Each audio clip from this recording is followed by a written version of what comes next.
اللہ تعالیٰ نے کائنات میں نشو و نما کا ایک تدریجی نظام قائم فرمایا ہے۔ چاند جب طلوع ہوتا ہے تو بڑا چھوٹا سا دائرہ محسوس ہوتا ہے، پھر اس کی نشو و نما ہوتی ہے تو ایک بڑی روشنی کی صورت میں وہ سامنے آتا ہے، لیکن پورے عروج کے بعد پھر وہ ڈھلنا اور گھٹنا شروع ہوتا ہے، پھر آہستہ آہستہ اس کی وہ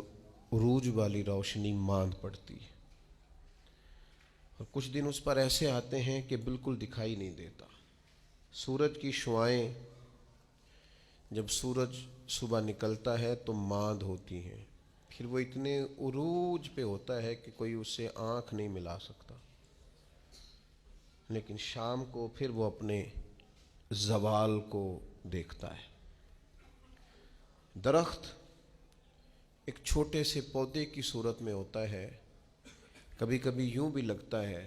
کہ ہو سکتا ہے کہ تیز پانی آئے یا آندھی آئے تو اس کو جڑ سے اکھیڑ دے، لیکن پھر وہ جب پورا جوان ہو جاتا ہے تو پھر بڑے بڑے طوفانوں میں بھی کھڑا رہتا ہے، پھر اس کا بال بھی بانکا نہیں ہوتا، لیکن پھر ایک وقت خزاں کا آتا ہے جب اس کے پتے جھڑتے ہیں، جب پرندے اڑ جاتے ہیں، جب بلبلیں اس پر بیٹھنا چھوڑ دیتی، پھر کوئی کوئل آ کے اسے کوئی گیت نہیں سناتی۔ پت جھڑ کے موسم میں، زوال کے دنوں میں وہ بہت ساری آوازوں اور بہت سارے مہمانوں کو ترستا ہے۔ اللہ تعالیٰ کا حکمت کا نظام ہے، اس نے تدریج کی ہے اس نشو و نما میں۔ بس یہ 2-3 مثالیں دی ہیں، زیادہ بھی دی جا سکتی ہیں۔ اسی طرح اللہ تعالیٰ نے حضرت انسان کو بھی پیدا کیا ہے۔ وہ جوان آدمی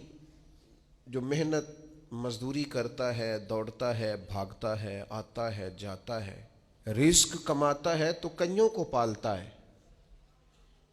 یہ جب بالکل چھوٹا تھا نا تو اسے کھڑا بھی نہیں ہوا جاتا تھا،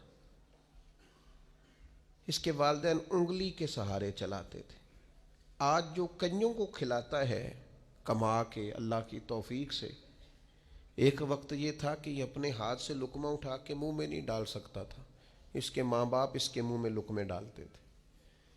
اس کی ماں اس کے لیے خدمت کرتی تھی، پھر اس کو عروج ملا، پھر اس کو باکپن ملا، پھر اس نے دنیا دیکھی، پھر اس نے دوڑنا بھاگنا دیکھا، پھر اس نے بڑی بڑی گاڑیاں چلائیں، پھر اس نے بڑی بڑی ٹرینیں چلائیں، پھر وہ پائلٹ بنا، اور اتنا بڑا جہاز منوں ٹنوں کے حساب سے وزن لے کے یہ اللہ نے اس کے قبضے میں دیا، یہ لے کے گیا بھی، یہ لے کے آیا بھی۔ جوانی عروج والی اللہ نے عطا کی، لیکن پھر وقت ڈھلا، پھر واپسی شروع ہوئی، کالے بال سفید ہوئے، سیدھی کمر ٹیڑھی ہونے لگی، اٹھتے ہوئے گھٹنوں میں درد رہنے لگا۔ یہ اللہ کا تدریجی نظام ہے۔ جوانی کے بعد بڑھاپا آیا، لیکن تکلیف والا معاملہ یہ ہے کہ وہی شخص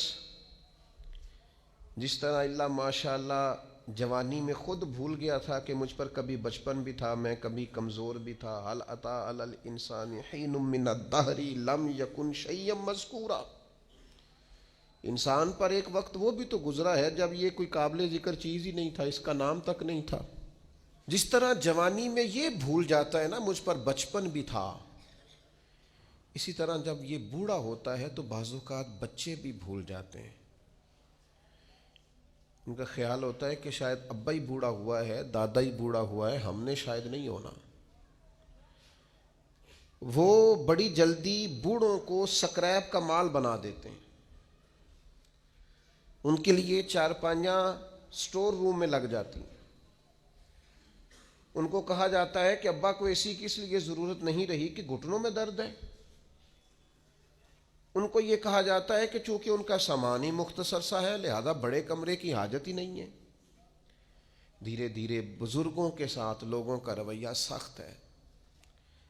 اللہ تعالیٰ نے والدین کے سارے حقوق بیان کر کے پھر آخر میں فرمایا کہ دعا مانگو، حقوق بھی ادا کرو، بازو بھی کھلے کرو، پیار بھی کرو، خدمت بھی کرو اور دعا بھی کرو۔ کیا دعا کریں؟ فرمایا وَقُرْ رَبِّ ارْحَمْهُمَا، مجھ سے کہو، دعا کرو میری بارگاہ میں، کہو رب ارحمہما، یا اللہ ان دونوں پہ رحم فرما، کما ربیانی صغیرہ، جیسے انہوں نے مجھے بچپن میں پالا تھا، ان کی خدمت کرو اور پھر میرے حضور ان کے لیے التجائیں بھی کرو۔